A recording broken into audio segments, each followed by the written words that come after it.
to episode 123 of Broad Street Hustle. It's week one of the NFL season, ready to kick off tonight. Probably as we're recording this, it should be starting soon. Everybody is excited for week one. Last week we did have our preview show, so I'll give a little bit of mine one as we go since I wasn't on. And we will cover a little bit of the Phillies to kick us off.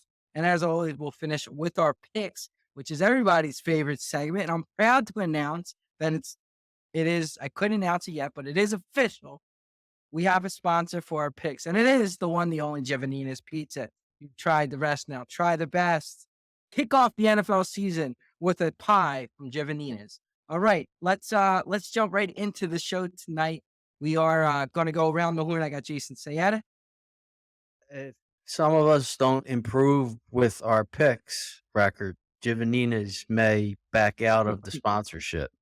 I was going to say for every, if as a whole we give through our three picks, and if it is a losing week, Giovannina will be doing a buy one get one free. But I was told they cannot afford that if it goes like it did last year. So we'll see how it goes. We got Jimmy the Chalk.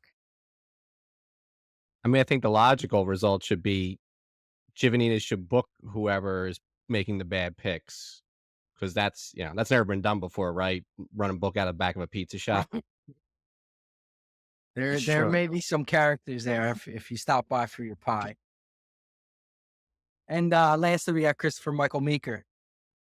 What's up, everybody? So I guess everyone can watch the Phillies game as they watch us tonight on YouTube. It's over my left shoulder. But it's not. Oh, okay. I got you. I thought you meant it was live. No, it'll be tape delayed, but yeah. Well, like, Harper just got hit The again. results and Yeah, everything again? outside from here. You're ahead of me. I'm going to watch Harper get hit. Oh, well. All right, let's kick it off. We are going to actually Really talk good. about we are going to talk about the Phillies first before we get into the NFL season, specifically the Eagles preview, which the Eagles are playing, if you don't know, in Brazil on a Friday night. But let's kick it off with the Phillies. Jason, I know some pre-production stuff. You had some things you wanted to cover with the Phillies. Yeah. Yeah. So, I mean, I'm not as concerned anymore with the division. I mean, that's a foregone conclusion. They're going to win the division. My concern now is securing the bye. And I don't care about the number one seed. I want the bye. So they're 2.5 games up on the Brewers. And my concern is every fifth game, you're basically giving away a game. Now, the other night, Schwarber had an historic night, which kind of, won the game for them there. But they neglected bringing in a pitcher, if anybody like a Lorenzen from last year, a guy like that would have been perfect. Didn't bring anybody in to start. And now they're scrambling with a clown. They're calling up another clown to pitch this Sunday as the fifth starter. Some guy that they got in the Orioles trade.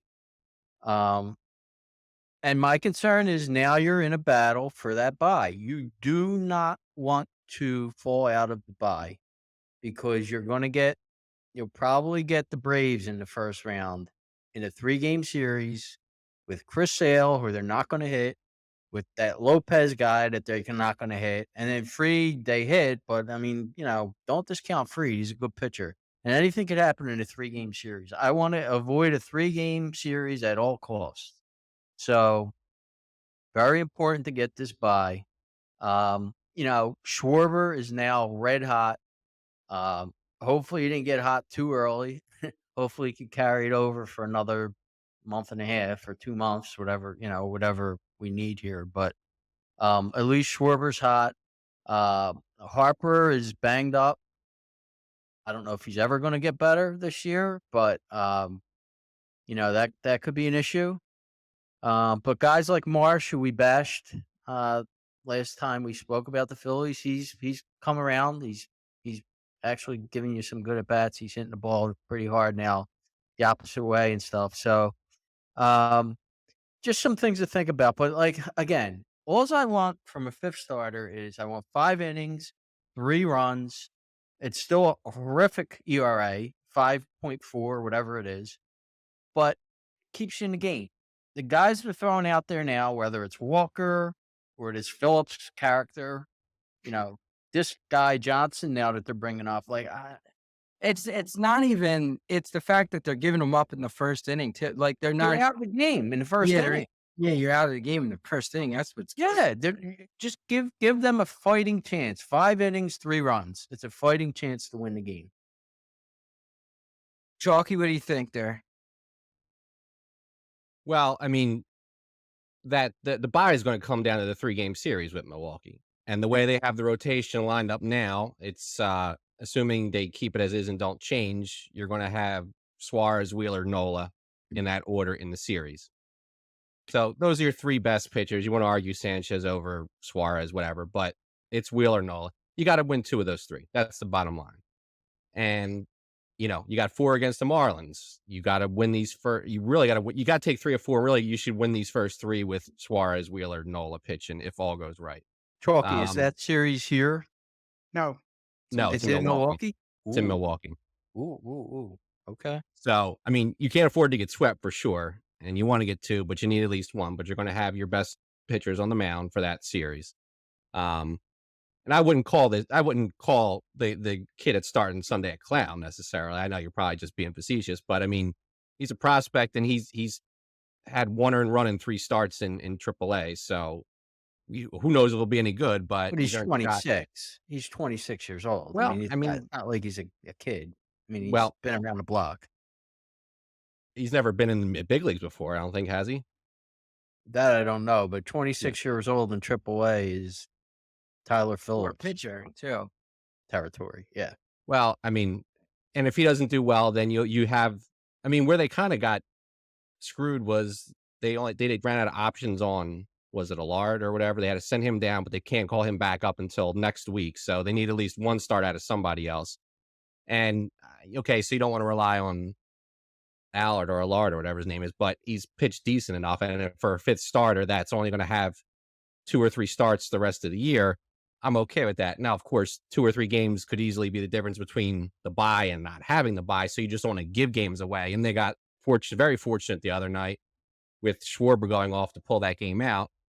But they're 9-3 over their last 4 series, and 2 of those 3 losses were Walker starts, and then 1 was Suarez against the Braves last week. So they're winning these games and everybody else pitches. You can't necessarily expect that to happen all the time, but they're doing all right for what they have. And the Dodgers have a somewhat tough schedule too. Like, strength of schedule between us and the Dodgers is pretty comparable. So, they could end up with a 2nd seed and pass the Dodgers if Milwaukee stays hot. But I would like to see them have it just about locked up by the last week of the season, because you got series against the Cubs and then the Nationals. So you could rest Harper most of that last week, and then he would have almost a week and a half, 2 full weeks off if they get the bye before they would start the divisional round. Cubs maybe have it by then, so you get by without playing him, and Nationals are one of the worst teams in the league. So I think getting it and locking it up well in advance would be crucial there. But we'll see. The one thing they can't really do right now is bunt people over. Marsh couldn't get that done the other night, but they're, even when they're making mistakes, they're playing through it. They're pulling games out in the late innings. So, looking all right now. Speaker, thoughts? Yeah, well, I mean, they have 4 games here against Miami. I mean, they have to come out of this either sweeping them or getting 3 wins out of this series, and then 3 games against the Rays before they come home against the Mets. Well, they're going to be home against the Rays. But, I told you, Jason, and even though they won the game the other night, there was really no need for them to start Phillips or wherever they started the other night because they had that game off. And I said to you, they seem to value resting their pitchers more than they seem to value wins at this point in the season. But, to your point, it's so close with Milwaukee, and they've gotten a little lucky because Milwaukee's lost a few games here. And I agree with Chalky, really comes down to that series against them. But, they've had opportunities more than once during the year to be able to not go to the 5th starter because they've had games off. I understand that, but in this day and age, nobody does that anymore. Yeah, Everybody, they don't want to put innings on these guys. I mean, Well, You're like I dir- said, they value the rest more than they value the Well, win. then Well, yeah. make a trade to bring somebody in, so then that you don't have to throw out Mickey Mouse every fifth day. I mean, That's part of the problem is they got a ton of money locked up in Walker, and he's yeah, horrific. I that mean, is that's that's what a the big problem. part of the Yeah, because you're wasting him if you're leaving him on the roster if you're not starting him. Although he did come in relief the other night, and I guess he pitched okay, but No, he got hit hard. They he got just hit. But I mean, over they at people. sustained. I guess I don't know whatever. They have another day off on Thursday the 12th. So you already did the math, Chalky. So you know who's starting in that series if things roll out the way that they're probably going to roll out. So I guess we don't have to worry about throwing that fifth starter in the most important series probably of the year. But I do have concerns about Harper right now. I mean, he looks like he's hurting. I don't know. Last night he swung at the last pitch. He struck out and he was holding on to his hand and goes back to the bench. And I think there was a little exchange between him and Topper, and he said he was all right. And I mean, I don't know if he is really all right. So he could definitely use the rest. So to Chalky's point, if you're ahead 3-4 games going into the last series, you give him some rest. He gets basically a week plus off. And I think that would be really helpful. Obviously, they need Bone back. Did he come back tonight yet? No, Nope. Oh, okay. So they need him back. But yeah, I don't have concerns as much about the lineup. It's more about, the third or fourth pitcher in playoff series. And, are we going to get the Suarez that we see now? Or are we going to get the Suarez we saw in the beginning half of the season? And that's the Suarez you need to be able to win a short series. let me stop you there on Suarez because his velocity, although he's locating pretty well tonight, his velocity is down tonight noticeably, which could be a Yeah. problem. yeah. I actually Certainly. have. I mean, I think part I was of going the to say, I issue. don't know if you slot Sanchez in front of him, if you feel like Well, I you're was having going to say, I issues. think part of the problem with Sanchez is, though, with the way these series are lined up, you're going to be home. So you're going to have Sanchez on the road, which Jason alluded to a couple weeks back. I mean, in the Is the numbers. problem. So you almost need him to be like game 5 or like depending on what the series is. Mm-hmm. So he's back at home. So you may even, I mean, that's a thought of with the off day, like moving Wheeler to 4. So I think setting up their lineup for in the playoffs is going to be equally if they, sometimes Topper doesn't believe in all that and he'll just pick the guy out because it's a spot and things. But I mean, I think it's a factor as well. So we'll see. Definitely. Well, I take back what I said. They should sweep the Marlins after laying a bunt down with 2 outs like they were going to catch them off guard. This team, they should beat this team 4 times. I'm sorry. Well, if they do, they'll put some distance between them and Milwaukee by the end of the series. But it's Yeah, going to come down to that series. Yeah, absolutely. Yeah. Well, just Wow. one thing I saw yesterday. That, I mean, it makes sense, but it just goes to show you, like, when you're talking about eating up innings nowadays. After yesterday, when Suarez went 7 innings, the Phillies are 32-1 when their starters Yeah. go 7 innings this year, and you That's expect it to be high, but that's a crazy, crazy number. Yeah, I was going to say, what's the rest of the league when their starter goes 7? That was Sanchez, right? That was The Sanchez second yesterday. best Yeah, team- the second best team on that list was like 17-3. So they have 32 wins though. The second best team is 17-3 from a record. Yeah, but the other team can have 32 wins because they've only done it 20 times. I mean, the win percentage yeah. isn't They that have high. more. They have more wins than teams have had guys go 7 innings. That Right. But what I'm saying is, I mean, the statistic is if a pitcher goes 7, if it's in today's baseball, if a pitcher goes 7 innings, it's because he's dealing and you probably have a lead in the game. Yeah. I mean, I'm sure it's not. It's that stat 20 years ago wouldn't be that The way. win, I think the Like, win loss is irrelevant. It's more the fact that they did it 32 times versus Right, the 32 next wins. team that did it 20 times.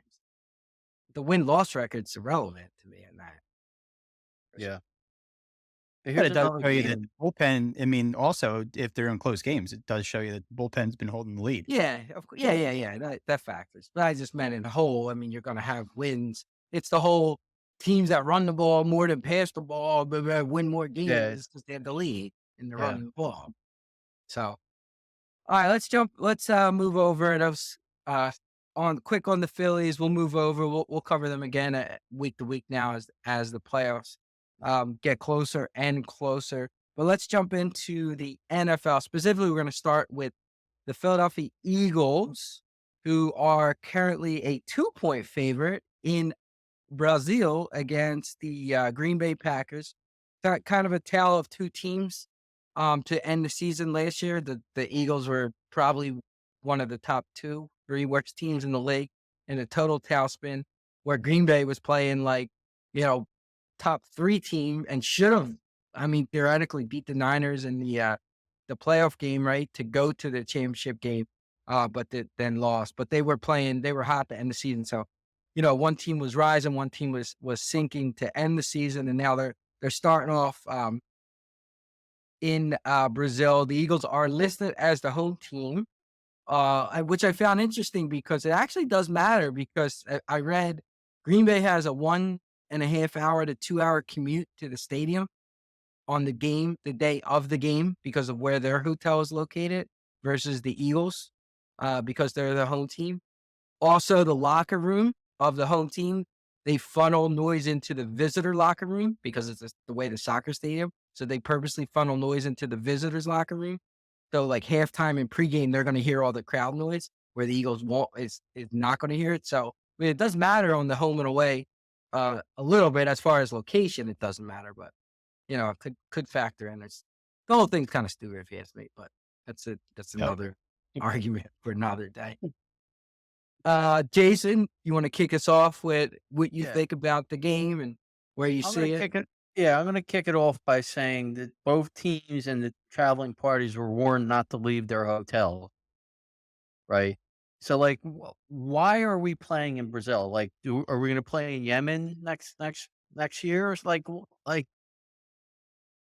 mean, they're trying to break into South America. I just think it's the people there really don't care. I don't think they're going to care. and it's dangerous. But Well, okay. I mean, I think the visitors when they play in Philadelphia are told not to leave their hotels as well. Yeah, But you got a point. Sometimes staying in the hotel is not safe either. You have a point there. All right. So, I mean, listen, to me, this is 2 good offenses and 2 bad defenses to me. I think the Eagles defense is going to struggle this year. I don't like their front 7. But I don't think Green Bay's defense is that strong either. I think, I went back and forth in this game, and I just had to because it's the first game of the year, you don't have much to go on. Again, I see it as 2 good offenses, 2 bad defenses. So I had to lean on the Vegas action in this game and to see that the Eagles are favored, and it looks like there's some reverse line movement on that. Like, it looks like the Packers are getting the bets or the tickets anyway, and the Eagles the line keeps going up on the game. So I'm just going to lean Eagles here. I think it's going to be a high scoring game. I'm going to say Eagles 27-24. I don't have a good feel for the game, but that's I leaned on Vegas's line movement. Yeah, I mean, I'll go into it too. So, I mean, I kind of felt I feel like this about all the games in week 1. I'm a week 1 to me is always tough. I mean, you can't really go based on last season, but you kind of have to go based on last season. I mean, you see what they did in the off season. You look for teams that probably had like, not as much change in the major positions, obviously, and a quarterback that's been in the system, coordinator's been in the system. Now, Eagles have 2 new coordinators. Green Bay has new defense coordinator, I believe, coming from college. Yeah. So who knows there? And I mean, a little preview I didn't get to say. I mean, I think the Eagles are a 10-win, 11-win, a 12-win team this year. I think can go any of those. I mean, kind of right on the Vegas number, which is 10.5. A lot of it's going to depend on Hurts. A lot of it's going to depend on these young guys that, the Huffs and the Jordan Davises and the Jalen Carters that you don't know yet about. Carter's trending right, but you just don't know. So, it's a cop out 10, 11, 12. I mean, officially I'll say 11-6 for the season, but I'm kind of in that ballpark. Yeah, for me, it was the same thing. This line is screaming Eagles to me. I mean, the fact they're a 2-point favorite with the way they finished the season versus the way Green Bay finished the season is strange to me. Green Bay is, you go up and down. I actually had Green Bay going to the NFC Championship game potentially. Um, so I have them high, and a lot of people have them as the top three power ranked teams in the conference or in the league almost. And the line's still two, and the action, like Jason said, is going towards the Eagles as far as the smarter money as well. But I mean, I boil it down to skill. The Eagles' skilled positions are better. They have better receivers. They got the better running back. And right now they have the better quarterback. I mean, we'll see how that goes as the season progresses. But Love got the contract in the offseason. He's the Jalen Hurts of last year, right? Hurts got the contract last year. You saw what he did. You saw what he did in the season. Now it's Love's turn to prove that, he got the money and he has to prove it. Where Hurts has more of the chip on his shoulder. He has to prove it because he played poorly last year. And ultimately I think that kind of swings the pendulum to the Eagles. I do agree the defenses will struggle. I mean, this is conservative. I see a 31-24 Eagles, and honestly, that could even be higher. I don't know how the atmosphere is going to affect the game. I don't know how this travel is going to affect the game. I mean, that makes it a little bit of a wild card. But I have the Eagles ultimately 31-24. And again, I just give them the edge in the skilled positions. I give the edge in the quarterback right now. But I could see as the season goes, the tides turning. Chalky? Well, I can't see how, as far as atmosphere, the Eagles have a real home field advantage because I don't think Eagles fans travel, but I guess it could be the advantage of they don't like teams that wear green in that city, so maybe they'll try and flip the Packers bus over on the way in or something. I don't know because Eagles are wearing black and white because of that apparently. What is that like? What is the green? I don't The notice. the green It's is the almost color of their gangs. rival Yeah, soccer team. yeah. They were like advised not to wear certain read- green Yeah. and stuff. Oh, that Yeah. sounds safe. Okay. Um, so, and the other factor is they've had horrendous air quality for like a week. It's not as bad as it was last week, but it's still not good. So there's who knows? Like, there's no way to predict how that's going to affect the players and if it's going to affect one team or another. But it's a variable that you're not going to be able to predict for. Everybody's got to deal with it, but it's not everybody going to deal with it equally. Um, I mean, I also went back and forth on it. I think, you guys make good points with the Vegas action and the way stuff has moved. Um, Ultimately, for me, it came down to continuity. I think the Eagles defense is going to give up points. It's a matter of how many points is the offense going to score and will they score early. Um, I'm going with the Packers. I'm going to say 27-20. I think the Eagles have less continuity on offense, even though the faces are mostly the same. They added Barkley, but you lost Kelsey, and you have a new coordinator. And I think, although Sirianni is 3-0 in opening day games, this is by far the toughest team they would have played on opening day. Like, I picked them to go to the Super Bowl, so obviously I think Green Bay is going to be a good team this year. I just think the Eagles will be out of sync enough on offense that it makes a difference in the game, and they maybe can't exploit some of the stuff on the Packers defense where there's shortcomings. It sounds like the linebacking core is a mess for the Eagles, so I'll go Packers 27, Eagles 20. Yeah, I mean, I'm in the minority that I think Kelsey not being on the team is actually more beneficial to the Eagles than being on the team with the last 2 years. That I just don't think the quality of play was as strong with Kelsey.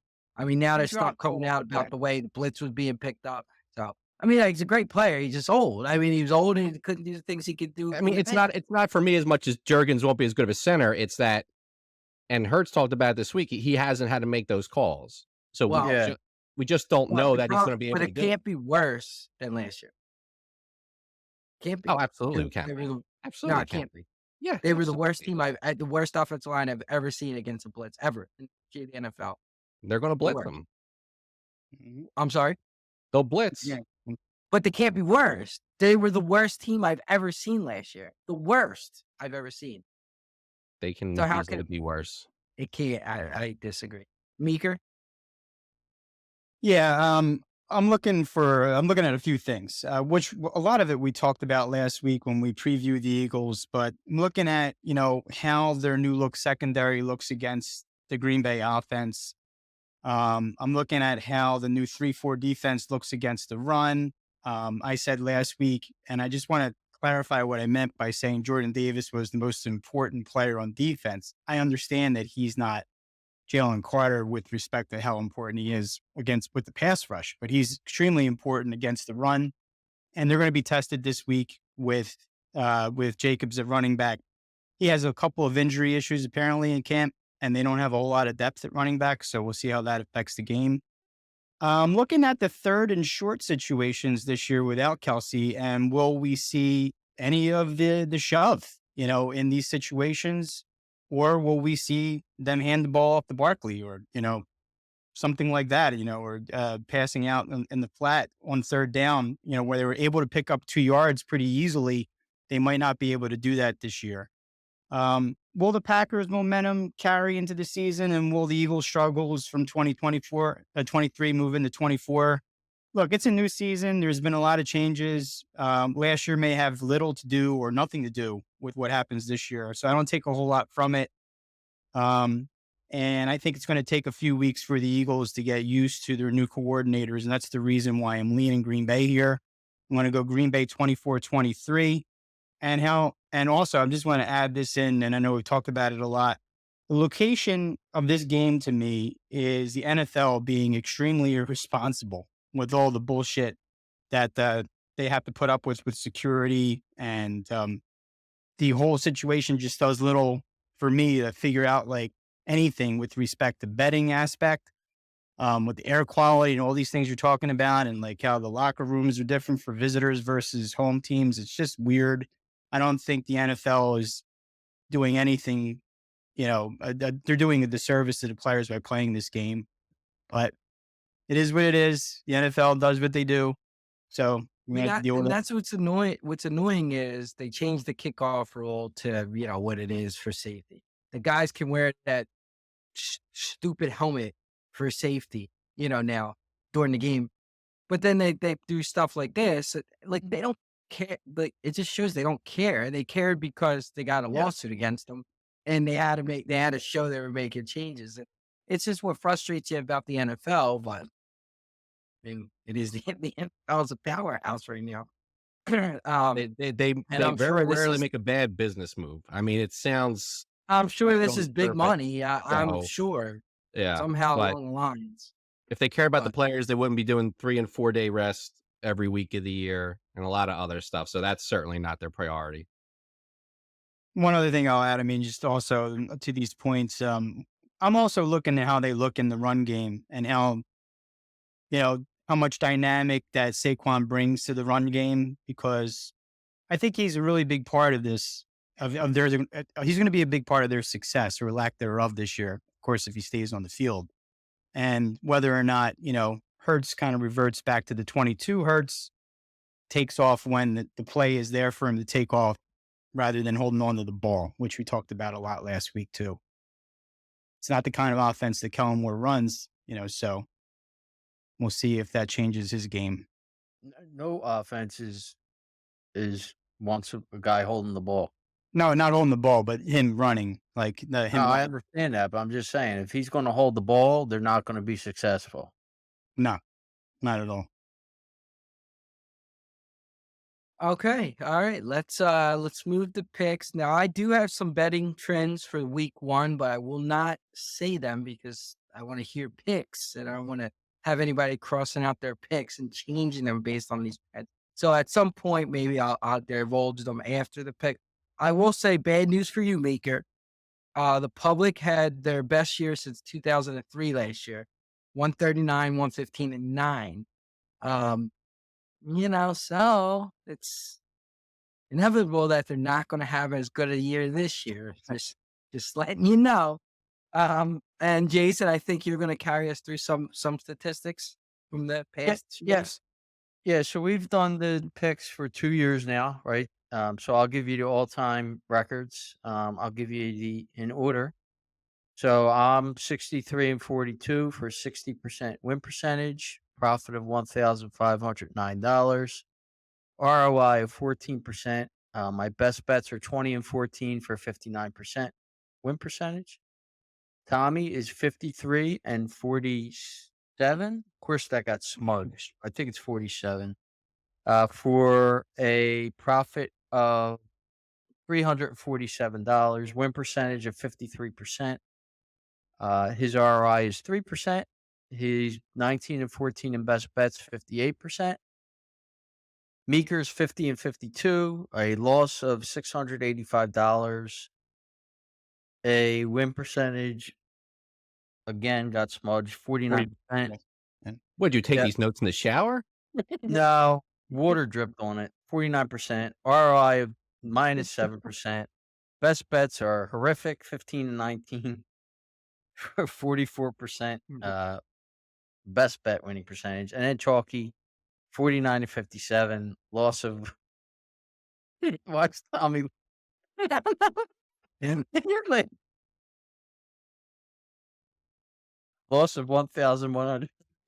Stop. 46% win percentage, minus 11% ROI. Best bets are That's pretty good, aren't Chalky's best bets? 19 and 16 with a 54% win percentage. Now, guys. it wasn't it his third pick. That's the third pick, right? Was Third Joe pick, Bad? Yeah, bet against my third pick. Yeah. His third picks are horrific. Do you have the numbers on like when we all have the same best bet? I know at one point you had. You and I are really good. I'll have to get them next I week. was But I know we're like and we've something never have we've ever had where all four of us have the same pick. We ever had that? same. I don't think Not so. necessarily the same best bet, but all had the same. You got to see if we ever all had this. I'll like, have a to look. I have every pick that we've ever made, so I'll have to look and see. I don't But recall us ever having the same. I don't call. think I so don't either. think I'm so just either. curious. I don't think so either. I don't think so either. Yeah, I was just curious. No. So just I think we talked about this before, but we said we'd start at the beginning of the next season.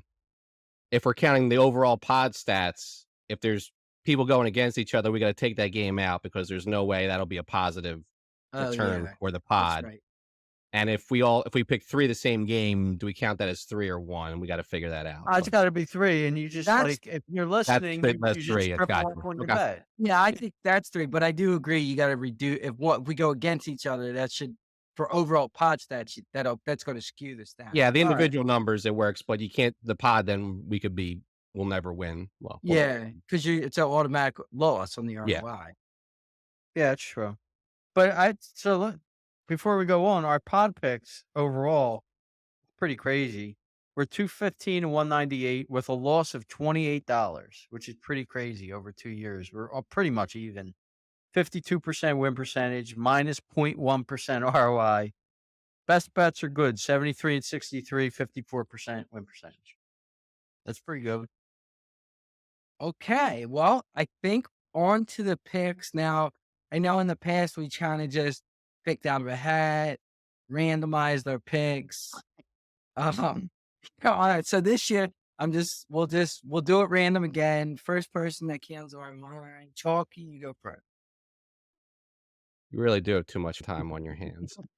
That is- All right. So best bet of the week is going to be under in the Pittsburgh Atlanta game, which is I believe 42. So under 42 in Pittsburgh Atlanta. What's the juice? That's Yeah. 110. Okay. Dallas money line plus 114 against Cleveland. Tommy's taking Cleveland. I'm not going to bet Deshaun Watson. And my third pick is Green Bay money line plus 110. Wow. A lot of head to headers here. I foresee. Packers money line plus 110, you said? Yeah. Plus 1. Okay. Next name that comes to my mind, Meeker. All right, I'm going to start off with my best bet being the under in the Cincinnati New England game. It's under 41 minus 110. Not mainly because the Jamar Chase situation. I just don't think New England could score any points. And with their camp in Cincinnati being a little bit tumultuous with the Jamar Chase situation, maybe they don't score a whole lot of points. I see it as like a 28-7 game. Cincinnati wins it, but I think it goes under. My other two games are not totals. They're game picks. And I'm just looking at for week one, like what revenge might be out there, revenge factors. First pick, which is my second pick of these games, is the Chargers -3 against the Raiders. And, they got the living shit beat out of them, I think, in the last game they played against the Raiders last year. New coach, Harbaugh, come in, want to give you all the tough talk. yeah, Hey, dude. these guys whipped us last year. So it's 110, -3, 110. -110. -3, 110, correct. I'm And gonna have so I to like the check. Chargers. And the other revenge game I That's have it. is That's good. That's right. Is it right? Okay. yeah. The other revenge game I have is the Rams +4.5 against Detroit, coming off of the divisional loss, the Rams. And I think 4.5 is a lot. I think the game is close. Detroit might win the game, but I think the Rams cover. So I like taking the points here at 4.5. That's -112 on DraftKings, my friend. Chalky. King's the official Correct. sports book of Broad Street He's Hustle. correct. Okay. We always need the check meeker. Wait a second. I have -112. That's what he said. Did I Oh, say I it? thought you said -110. Okay. Nice on 12. So All Rams right. 4.5. There you go. And now I will give my picks. My best bet, I'm going to start early. Philadelphia Eagles -2, -110. For reasons we spoke about. Jump on the home team early. My second pick is the Atlanta Falcons at -3.5, -108. I think this is it for Coach. I can't think of it. Mike Tomlin. I think this is the year he goes under 500 for the first time. I think Russell Wilson is horrific at this point in his career. Don't see them scoring a ton of points. See them trying to run the ball a lot. He came up that- lame too. He might not even play. they this might week. go back to field. They might go to Fields. He's hurt. That might Yeah. change Both bet if hurt. that happens. That would What's that? make me like it. That to change your the- bet? to the best bet. Yeah, that would make it a best bet if they go to Fields. And actually, Atlanta is their young team, but I do think they're on the rise. And a lot of people are kind of see that as well. Then my last pick was Cleveland -2.5, -112. That was another one. Just a little shady on the line, some of the movement. I don't know. Week one, I found week one to be very difficult myself. And I tried to just look at Vegas and kind of like Jason said, for some movements. And then Chalky having two of my picks kind of backed it up. So, Jason? All right. So my best bet is going to be the Seahawks -6. I believe it's -110. Rookie quarterback, first start going into Seattle with that crazy crowd noise and all. I think Seattle's defense is going to be a little better because they got the Ravens defensive coordinator is now their coach, McDonald. I'm really down on Denver this year. Like they have the most dead cap space in the league. I just think it's a total rebuilding year for them. And again, rookie quarterback, first start in Seattle. I'll take the -6. Jason, let me stop you there because I have a statistic for you on the rookie QB playing on the road. Rookie QBs since 1970 playing on the road on their first game are 8-19 straight up and 12-13-2 against the spread. Support. Okay. So against the spread is That's actually pretty close. Yeah. Against the spread, yeah. I mean, still a losing Yeah. proposition. yeah. My second pick is going to be the Titans +3.5. Should be -110 against the Bears. This is another rookie quarterback's first start. The Bears are one of the teams that everybody's in love with this year. It's going to be a public team. Titans, nobody expects anything from. I'll take the 3.5 in that game. I think there's going to be some weather in that game too, so that could be interesting. Now, here's a stat on that. I don't know how far back it goes, but it goes back a little bit. Quarterbacks taken number one overall lose their first game forever how many years it's been when they've been taken first overall. So that was Yeah. interesting. Yeah. Yeah, I And, mean, that's also they play for a They're team. coming on a bad bad, team. bad Yeah, and team. for a Yeah. big draft. Yeah. And the Bears are a bad team. They're Yeah, better. Right. than It some. wasn't their pick that was number one. They had the pick, That's but true. it's not because they That's the finished there. Yeah. That's a good point. And then my last pick is going to be under in the Cowboys Browns. It should be under 41 minus 108. Last time I looked. That's a game I believe there could be some weather. Neither offense, like I don't like Deshaun Watson at all. I don't like the Browns don't have Chubb. Cowboys offense, I'm not crazy about it this year. And I think they both have pretty good defenses. So I think that could be a low scoring game. I'll go under 41 in that game, minus 108. Okay. All right, quickly, I have two more stats since we gave out a few of them. Since 2000, the Super Bowl losers in week one are 10-14 straight up and 5-19 against the spread, which would be the Niners, which is 5-19 is actually pretty awful. So that'd be Niners Jets, right? I think that's what that game is. Yep. And then last one, divisional home dogs are 22-7 against the spread. Since 2010, they're 9-2 against the spread, and since 2018, they're 17-4. That would be, I believe, the Colts are the only one that fit that bill, as they're a 3-point underdog to Houston at home. So, Houston, a team a lot of people did like, have to buck the trend week one to cover the spread. Now, maybe they win the game and they'll cover the spread. But a couple trends that I picked up on for week one specifically. All right. I know a lot of times we would do if anybody had a prop or something for week one, anytime touchdowns. I know we've done a lot of that in the past. Does anybody have something they want to give out before we sign off? Last words. I actually don't because it's so early in the season. I don't know. I just don't. I'll give you AJ Brown and touchdown score in the Eagles game. And actually, I have a question for Jason. Yes. All right. It's been over 2 decades since an American has won the men's championship in a Grand Slam. Does that change this weekend? No. No. No. I don't. I think either Sinner or even that Draper might win. I don't think either of the Americans are going to win. I have football questions for you guys. This is not a football show. Not tennis question. Show. But, all right. So fast forward, the year's over. Which of these four coaches do you think could possibly be fired by the end of this year? The Saints coach. Well, I think that's definite. I'm not even putting him on the list because I think that's going to happen. Robert Saleh, Sirianni, McDermott, Eberflus. Do they all survive the year? I'm going to say yes. All four. So we're predicting that all four of these teams are going to have a good season. So hold on a second. Are you saying during the season or after? Well, at the end of the season. Oh, at the end. Yeah. McDermott might get fired.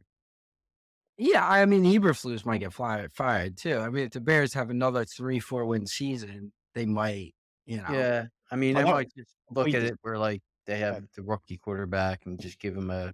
Yeah, I don't know. I mean, I don't follow Yeah. Bears enough to say like the relationship. That would be a situation where like, I mean, You know, he really yeah. like he should got fired like halfway Yeah. through last year when they were like Yeah. So so I mean, that could be like grumblings out of. I just don't know. I mean, I don't think Sirianni is going to be here. I think the Eagles believe more in Sirianni than they do in Hurts. Personally, I think you have a better chance of seeing Hurts gone if they struggle than Sirianni gone. What would it take? What would it take for Sirianni to keep his job? to keep it. Mhm. Well, I mean, of those 3, McDermott's the only one I would say might get fired because that's the only team of those 4 I don't have in the playoffs. I mean, I think Eagles get to the second round, losing the divisional round. I think if they do that, Sirianni keeps his job. So one playoff win. I mean, they might need less, but I think one playoff win locks them in unless there's a complete uproar or rift in the locker room. But like Tommy said, if it's between Hurts and him, who's to say that they don't move on from And Hurts? plus, like, say the offense does really well all season and the defense is crap again. I mean, I don't know if that's a Sirianni, you know what I mean? He leans more towards the offense. Now, if the offense looks abysmal, Hurts, kind of takes another step back, then I mean, they're really hard to say without like context, obviously. I mean, that's why it's prediction, but Yeah. Well, it yeah, is. I I mean, think they have to miss the playoffs. I mean, I think they win it because I think they're going to win the division. So they win the division. Yeah. He's not getting fired. They missed the playoffs without having a catastrophic injury to Hurts. I think he gets fired. Yeah, missing the playoffs. I can see that missing the playoffs. what would it take for Salah to keep his job? Oh, One win in the I playoffs. think the Jets are going to be good. I don't think he's losing his job. I mean, I'd say minimum playoffs. If they don't make the playoffs, I think he's Yeah, if they going miss their the way. playoffs and Rodgers plays the whole year, I think he could be in jeopardy. I don't even know. Like, if Rodgers goes down in the first game again, they still miss the playoffs. I Well, think they might move on. that's a different situation. I Yeah. mean, can't count on that. But all right. So, which of the 4 rookie quarterbacks do you think is going to have the best year? Bo Nix, Daniels. Williams, Daniels, or May? Daniels. I have Williams in the playoffs, so he's got some decent weapons. I think he'll have the best year. Caleb Williams in the Yeah. playoffs. He does. Did you not listen to Broadsheet Hustle last week? Now, Tommy doesn't listen to me. I took the same drugs Jimmy did apparently. No, God, I must Well, have. I'll tell you, like, the Bears defense is legit though, so that'll make things easier on Williams, I think, too. But May's not even start yet. Who knows what week he'll get in, and that could be the worst. Yeah, I mean Daniels is also the oldest of that group. I mean he's like mid-20s, isn't he? I bet him. I think he's going to Right, put up big. that. I bet him to win Rookie of the Year. I mean, it's easy to say Williams, but I went out on a limb with Daniels. Yeah, Williams' situation's the best. I mean, the team around them is the better team of those 4 teams for sure. I don't know that he's going to be the best quarterback of the group, let's say, but he's got so much around him. He'd have to be pretty bad to not have the best numbers. Yeah, I would agree. All right. Those are the 2 questions I had to wrap it up. Okay, sounds good. This is episode 123, Broadsheet Hustle. This is just the first of 17 more NFL shows, right? What did I play? 18 weeks? Yeah. So the first, 17 more NFL shows, not including the playoffs.